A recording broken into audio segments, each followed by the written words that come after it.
Yeah, thank you. Good morning. Great to be with you all. So yeah, I did start this position a little less than a year ago, back in May. And so this morning we're going to talk about a topic that's pretty near and dear to my heart because it's something I worked on a lot.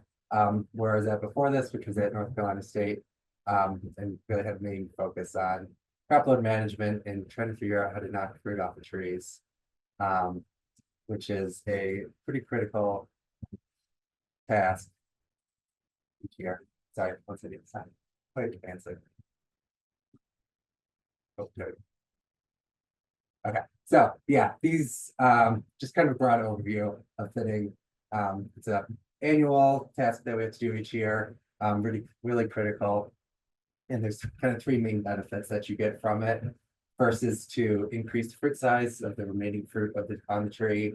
And with that, you also get better quality. And so fruit can store better. You can see in that bottom right picture, you have really nice fruit with a lot of red fruit color development. And you really only get that with kind of optimal crop loads. If you have too many fruit on the tree, you can tend to get a lot of really small fruit that don't color well, and they are pretty hard to sell that way. And then there's also considerations for your following year. So Brent just talked a lot about floral initiation. So crop load can have a large effect on that, particularly in apples.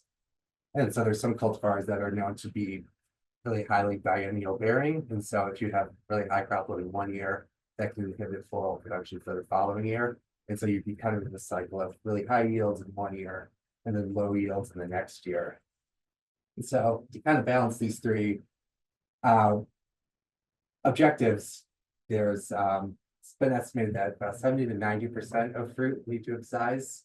So you need to remove that much fruit from the tree to get that optimum crop load. I think it's going to have pretty high economic values in the for long-term forecast. So it's been estimated that between $5,000 and $10,000 your profitability can be affected just by chemical thinning alone. And so with that in mind, I'm going to talk about kind of the four different stages that we think about for chemical thinners. And it's pretty narrow window in the spring. So it starts right at bloom and then kind of continues right until fruit get to about 20 to 25 millimeters.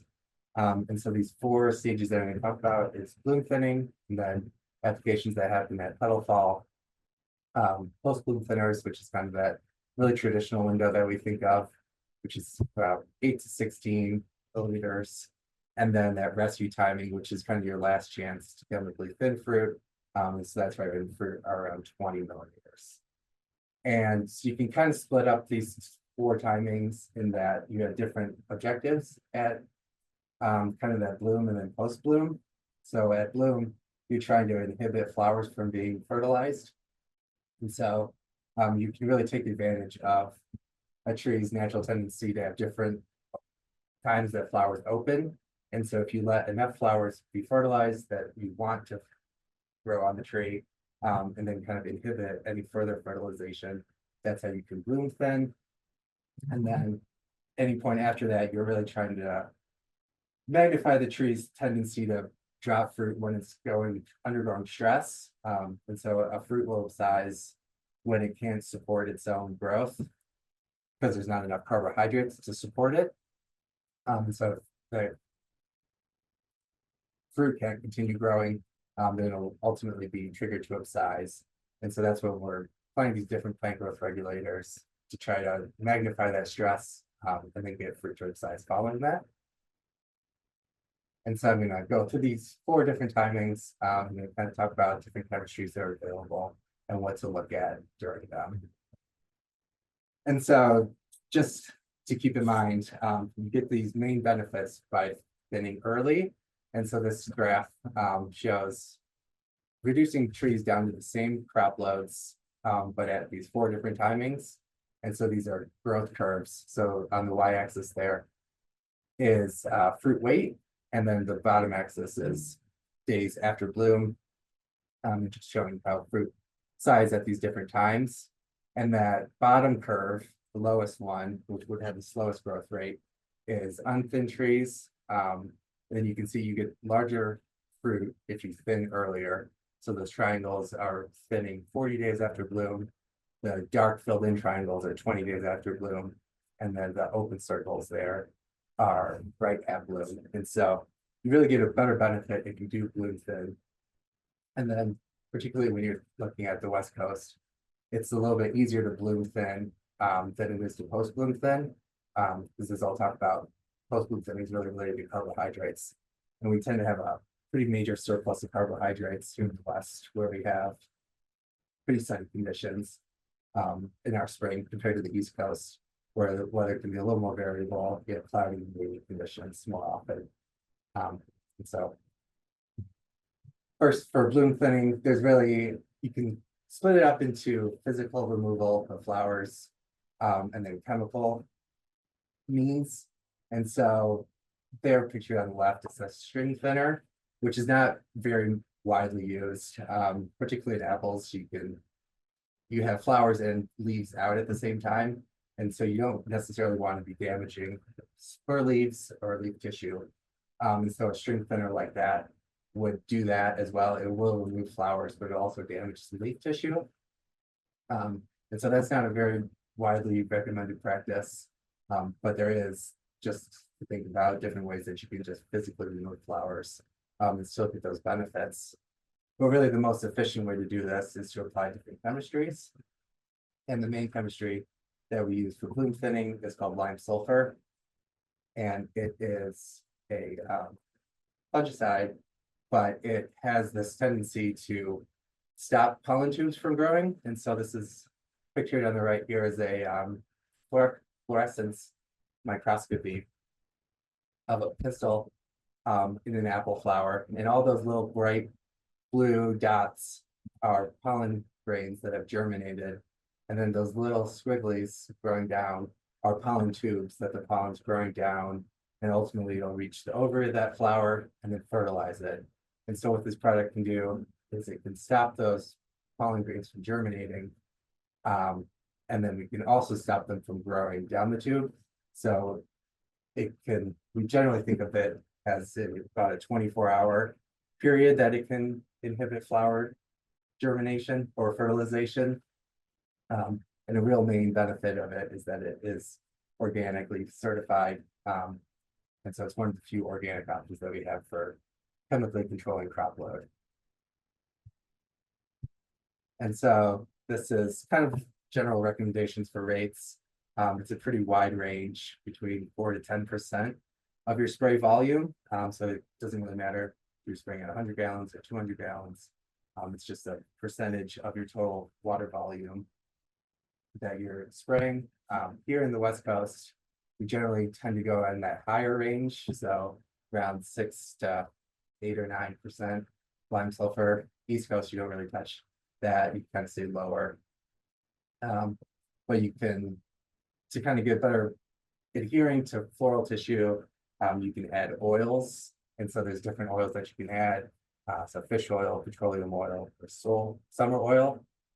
And that generally decreases your rate of lime sulfur that you're using. And so kind of a typical lime sulfur plus oil application will be like a 2%, 2 plus 2, so 2% lime sulfur with 2% oil. But the really critical thing is timing. And so you can see in this picture that difference that flowers have in bloom opening. And so that central flower tends to bloom first, and you can see it's open and receptive to pollinators, the pollen being moved in fertilization. But all those surrounding flowers that are around it are still in that bloom stage.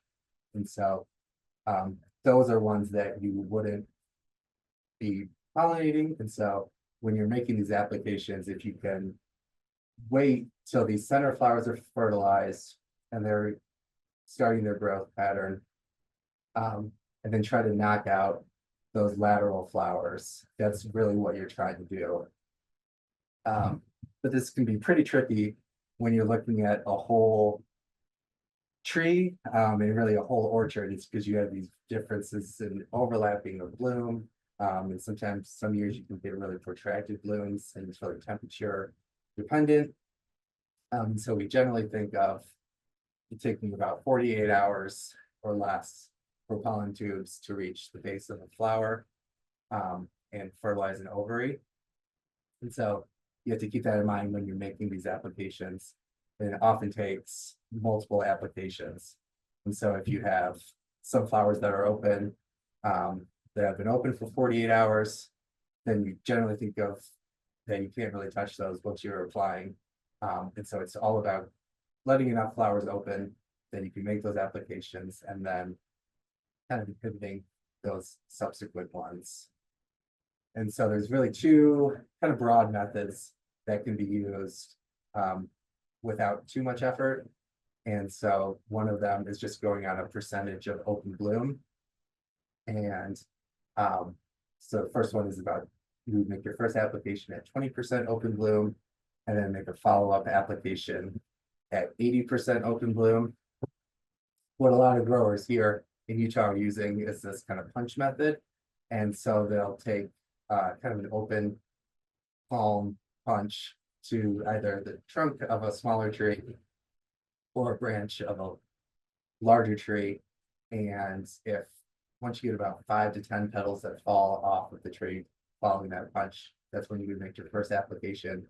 And then they follow it up with a second application a week later. But both of these, it's really just key to be in the orchard, monitoring bloom, kind of from that beginning point in time, kind of throughout the whole period, just so you to be confident that you're not overthinning and you're giving enough flower fertilization, but also not getting some of those that you don't want to be on the tree at the ends. And then if you're really into this and you want to be very accurate, there is a model that helps out. I'm not going to go very far into it, but it is used, it's called the pollen tube growth model, and it takes temperature data and simulates how quickly flowers are going to be fertilized. And so you have to collect some data to go into that model, and you collect style length. And then these can vary between different cultivars, but then also different pollen sources. So it's pretty intensive to do this. I just want you all to be aware of it, that if you are interested in like kind of really dialing in these applications, that is a method that can help.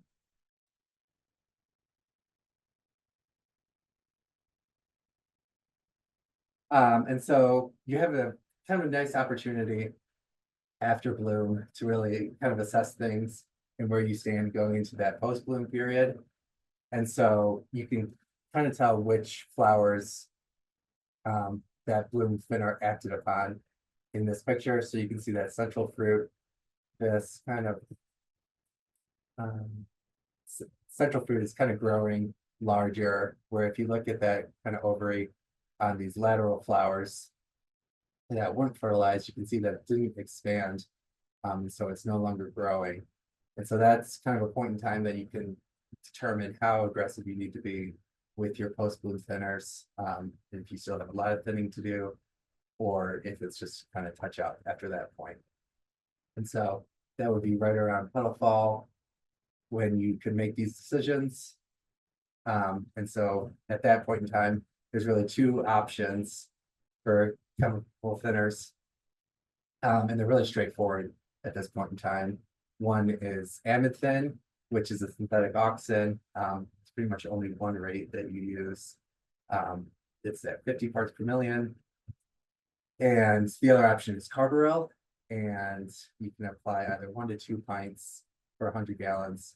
But it is a insecticidal carbamate, so it can damage and kill pollinators.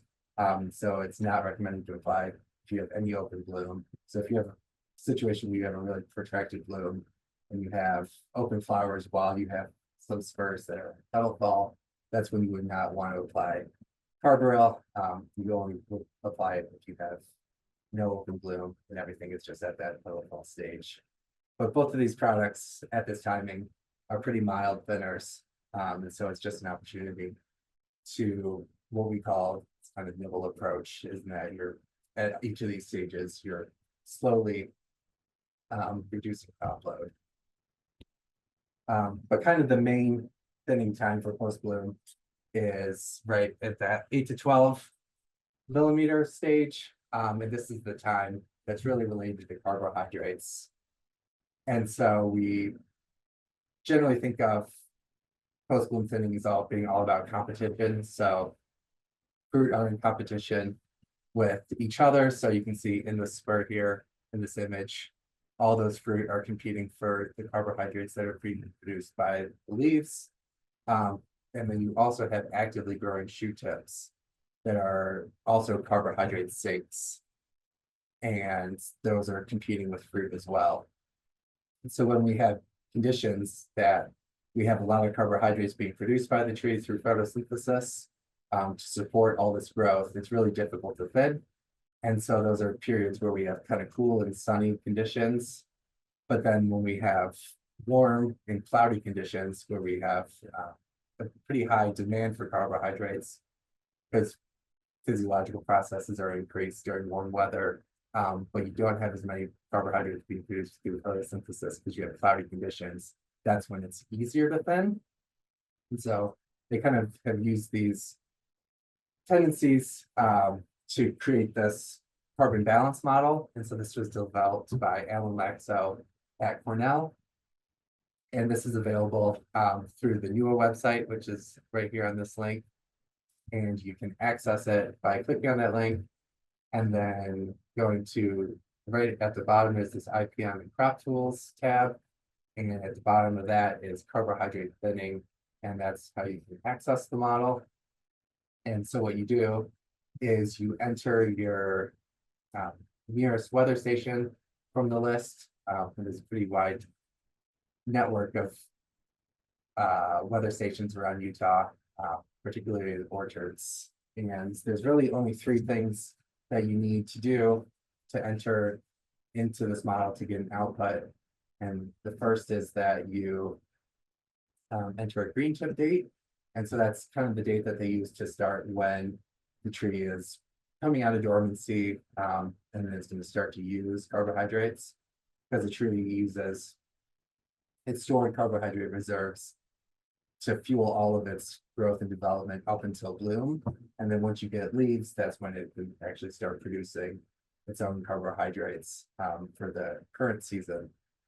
And so if you put in a green tip date, a full bloom date, and then a percent flowering spurs, and that's really just to see kind of how high your crop load potential is. And so if you look at all your spurs, you can sometimes have ones that are just purely vegetative. Maybe that spur had too many fruit in the previous year, and so it didn't initiate any flowers. And so that's just kind of a visual representation that you can estimate and put in there. And from those three different factors, it'll spit this out. And so this is the output from the model. It takes the local weather stations weather data, and so it takes the temperatures and then also sunlight, and then it puts it into this really complex model, but really there's just kind of two sides to that equation, and it's how many carbohydrates are being produced minus how many carbohydrates are being consumed by the tree.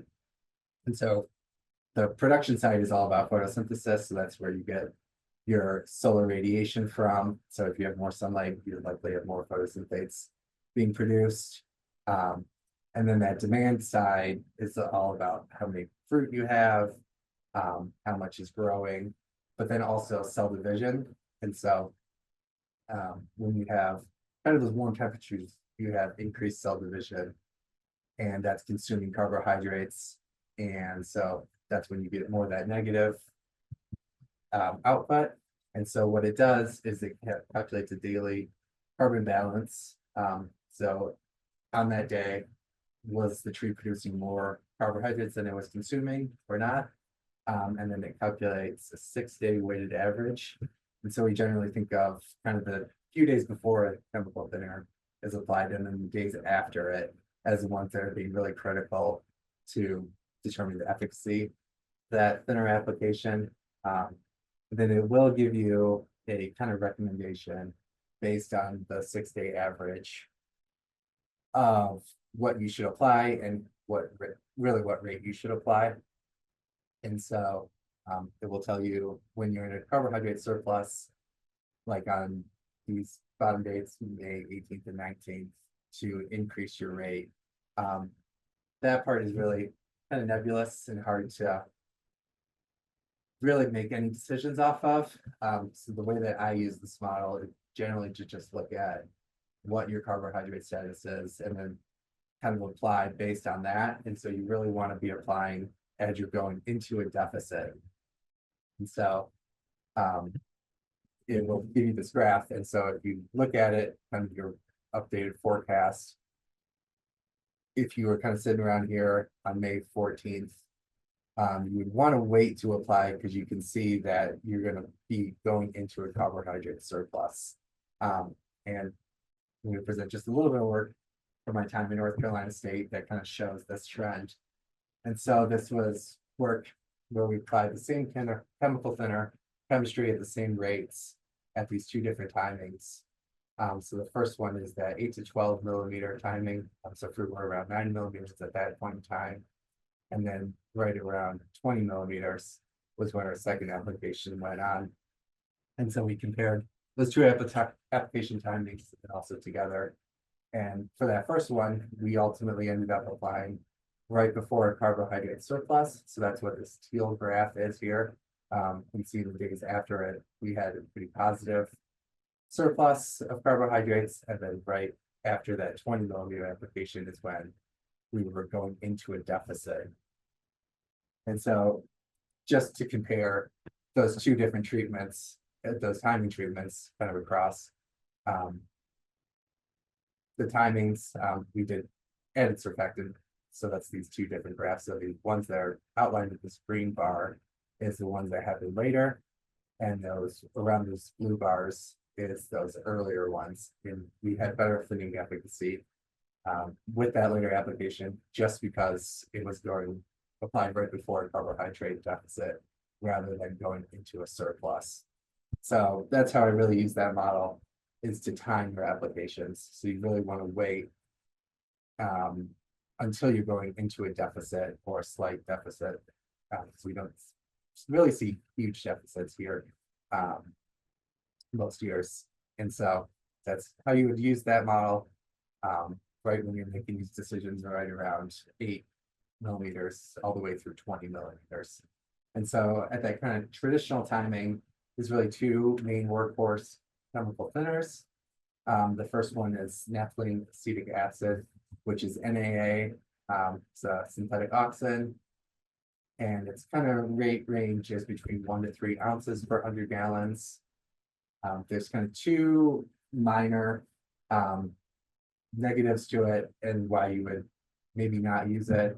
It has been shown to slow fruit growth, and so NAA can stop the transport of photosynthase to fruit, and that's kind of its mechanism as a thinner. And but with that, it can still kind of delays fruit growth, even for those fruit that remain on the tree. And so you typically don't use it for as many small fruited cultivars. So kind of like a gala is maybe one where you would consider not using NAA. And then it's generally ineffective at cooler temperatures. So if you don't get any highs above 70 degrees is when you would generally switch to something else. And the other option that you have at this time is 6-benzyladenine, which is a cytokinin. And so it has, cytokinins are involved in cell division.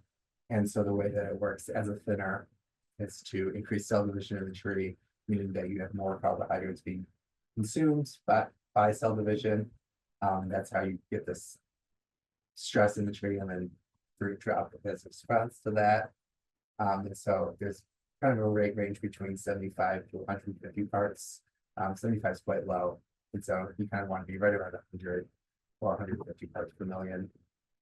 And so that product is generally more expensive than some of your NAAs. And so for these, I didn't put product names because there's multiple of them. 6BA, there's Silis or Maxell. NAA, there's Maxell, and then a few others out there. And so, but 6-VA is generally more expensive.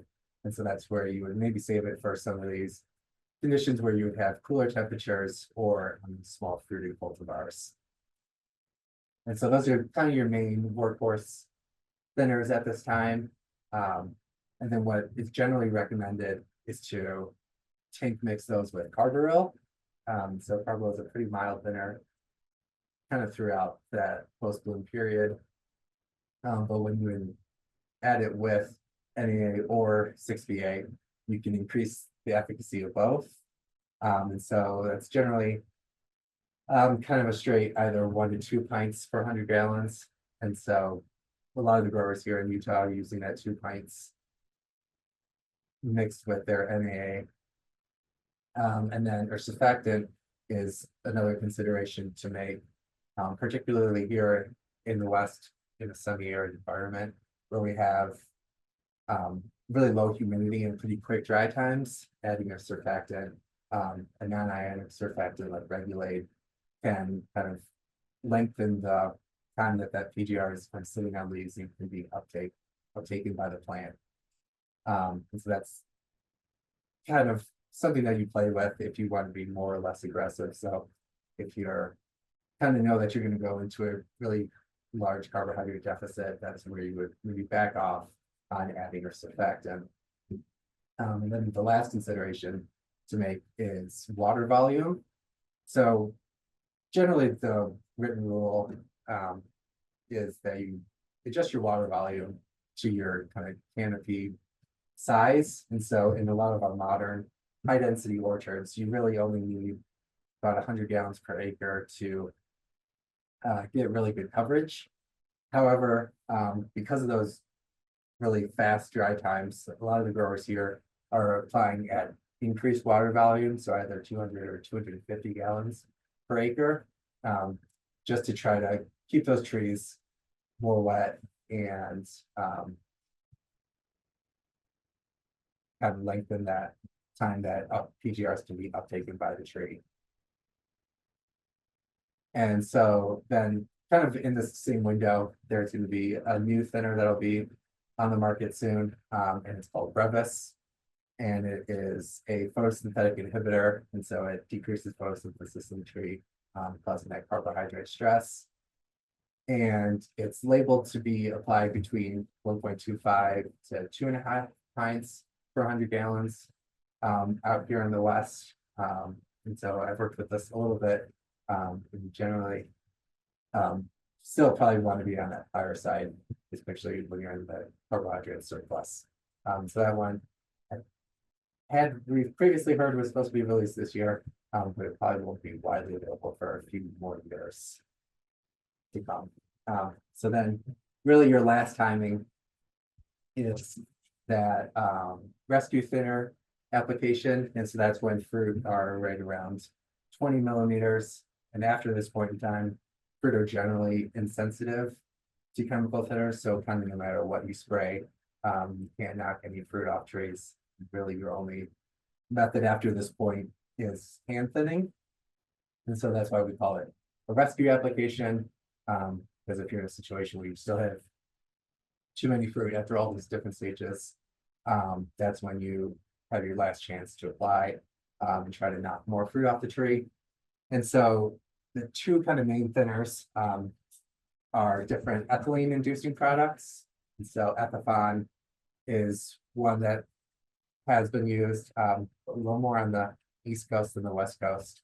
But it's kind of rate range that's labeled as between 50 to 100 parts, 150 parts per million. But people get quite nervous, justifiably so, because you can get really over thinning when you have high temperatures. And so it's recommended not to apply over 85 degrees. And there's a couple of cultivars that are quite sensitive to it. So generally don't apply Ethifon or Rome or Golden Delicious.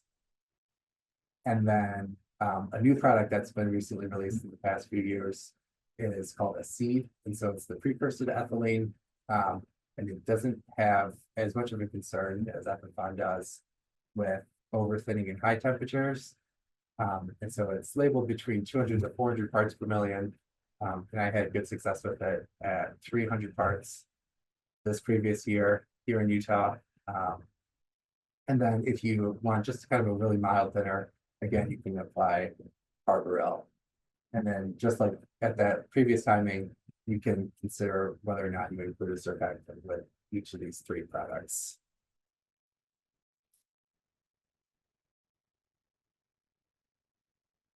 And so this is just kind of a summary of when you can apply all these different products, so that Amethyst is your first one that you can apply from late full bloom all the way to petal fall. Carbaryl is petal fall with no flowers all the way till 24 millimeters. And then NA and 6BA are right around 8 to 12. Metamutron is a little later, kind of 10 to 14, 15. And then your late thinners are Ethicon and ACC. And then a few just kind of considerations to have in mind when you're making these applications is always to have your target crop load. So there's really two different methods that you can use. This first is called, on the left here is a Aquila disc. And so what it does is you take the notch of it around the circle and place it on the limb of a tree. And that F value will tell you how many fruit it should have. So in this picture where it's on that limb, it's telling you that you should have 12 fruit on that limb, just based on how large the limb is. And so when you're going into the orchards after these applications and kind of testing efficacy, you can put this disc on the limbs and then count how many fruit you have that seem to be actively growing. So one thing that we frequently do, we'll kind of wiggle fruit, and fruit that are minimum size will wiggle off pretty easily. But there is a real lag in how long it takes fruit to fall off from a tree. So it's about 14 days before you even start to see kind of visual symptoms from a chemical thinner. So that's why it's really important to be frequently checking in on how many fruit are going to upsize before you make follow-up applications. And then on younger trees, you can use this gauge that you put on the trunk of the tree that will tell you how many fruit you should have totally on the tree. And then with post-bloom thinning, there's a ton of different factors to take into account, and when you're going to make these applications. So this is just kind of a summary of them. So different cultivars will have different sensitivity, and that's usually listed on the labels. And a big thing that I like to look at is leaf health. And so if you look at spur leaves, which are the little leaves that are right around the base of a spur, kind of the health of that will really affect how easily trees are to thin. And so if you maybe had a frost where you had some spur leaf damage and those leaves are all kind of knurled up and kind of have holes in them, that's going to create a situation where those leaves aren't producing as many photosynthase. And they're also going to have more natural openings for PGRs to be uptaken. And so that's kind of a scenario where you maybe want to back off a little bit. And then particularly here in the West, those dry times and water volumes are really important to consider. So with that, I'd be happy to answer any questions. Hey, I do have a couple for you. The most recent one, just while it's on your mind, is where do you find those measuring tools that you were showing, the ones for the branch diameter and trunk diameter? Yeah, usually like a ag chemical supplier will have them. So kind of any agronomist. I think the big one here is spacing on the name FTA maybe. It's you're kind of anywhere you would get chemicals. You're kind of your ag chemical provider. Okay. And I just did a Google search too, just looking for some, and a lot of them come up. There's universities have a couple of them. Crop Tracker, I think you can find them pretty easy, but Yeah. not on Amazon. It'd have to be a distributor, I think. So Yeah. Yeah, you usually give them to you. Like that one was sponsored. The disc was sponsored by Valent, which is a ag chemical company that produces a lot of these PGRs. okay. All right. Okay. So next question. This one's from Shauna. For thinning apples in an organic orchard, you cannot use chemicals other than hand thinning. Any ideas? And I know there are some chemicals that are labeled for organics. And you mentioned some. Did you want to go over those again briefly? Yeah, so the only one that I'm aware of would be lime sulfur that's organically labeled. Um, and you can use, but yeah, beyond that is just kind of hand thinning. Um, and so you can kind of hand thin anytime through that period. There's other means that you can kind of that people have been working on. So they started to look at exclusionary netting.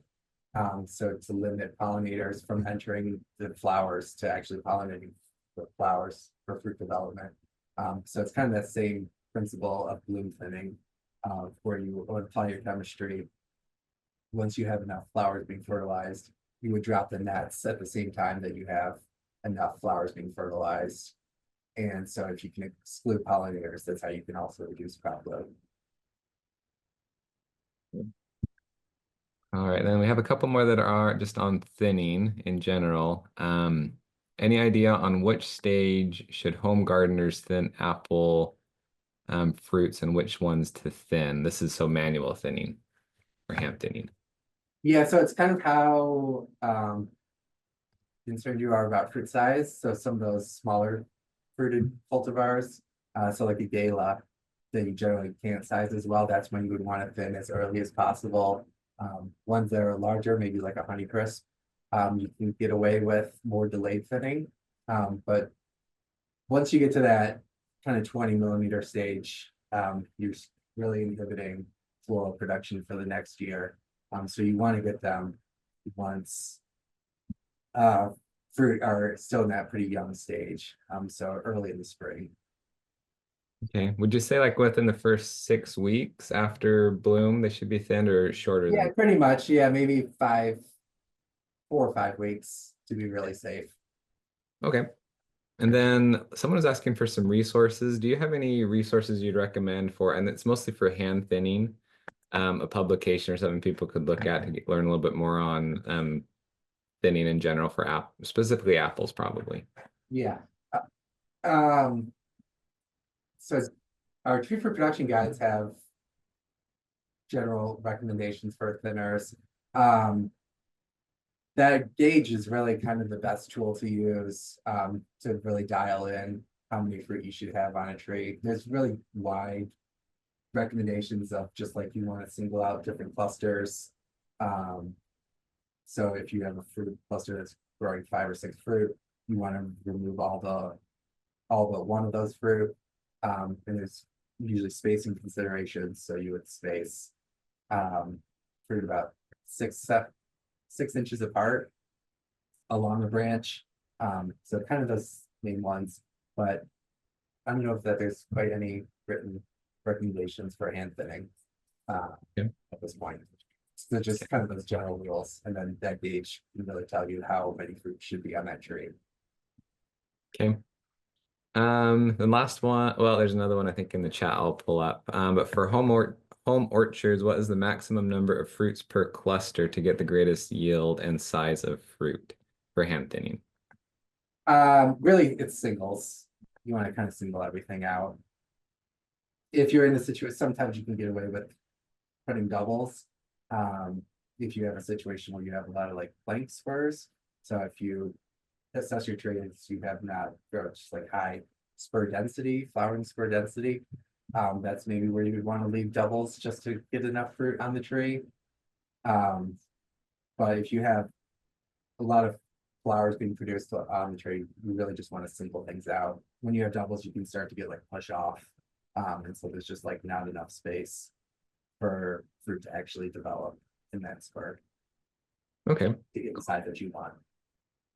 Okay. And is it typically the middle fruit on an apple cluster that you try to leave for the most part if it's the best Yeah, I shape? think that's going to be the largest one. And something like a Honeycrisp, you generally don't want super large fruit because that's where you can get more bitter pit. So there has been more of an emphasis on actually removing that central flower on a Honeycrisp and then fruiting some of those later developing lateral flowers. Okay. Then kind of a follow-up question with pears. So using those discs, is there one that's developed for pears as well as apples, or can they be used Only interchangeably? one. It's a good question. I'm not sure. I might have to Google that one. But I don't, yeah, I just saw ones for apples, but I know pears typically don't thin nearly as much as apples. So, Yeah. okay. It looks like I think that's all the questions from the Q&A.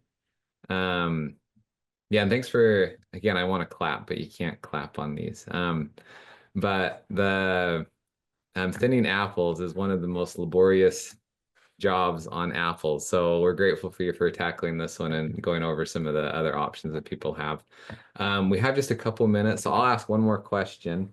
Do you see chemical applications for thinning used in a backyard setting much, or is this more commercial orchards that or are you seeing it in both? It mostly in commercial orchards. I have gotten questions on homeowners. Um, just it is some of those chemistries are hard to come by if you're a homeowner and they don't necessarily sell them at local hardware store. And so that is kind of probably the main challenge that I see happening. Especially like Carbohydrate is Cynthia 7 that they sell at hardware stores, but the product that they're now selling at hardware stores doesn't have the part of it that actually thins. So that product that you could buy just over the counter is no longer going to work as a thinner. And so there's pretty few options. And so probably more your cultural practices, either trying to exclude pollinators or maybe artificially like shading trees to stress them is more of a route that a homeowner could go rather than applying chemistries where you would need all the PPE and things like that. Okay, cool. Hey, Ben, can I ask a question? Yeah. So, or I just wanted Jimmy to talk a little bit more about the critical timing. So you talked a little bit about Gala and Honeycrisp and how early it needs to be thinned, but I know a lot of people like Fuji, and it seems to me there might be some risks and it might be more critical to do the early thinning in some varieties than others. Can you talk about that just a little bit? Yeah, so yeah, there's kind of two aspects. First one I hit on was fruit size, but what Brent's kind of alluding to is biennial bearing tendency. And so those ones that are a little more annual that you can have confidence that they'll produce flowers each year is where you would also could get away with more delayed thinning. So like a Red Delicious is pretty annual, but Fuji is one that's highly biennial bearing, so that's one that you would want to thin early.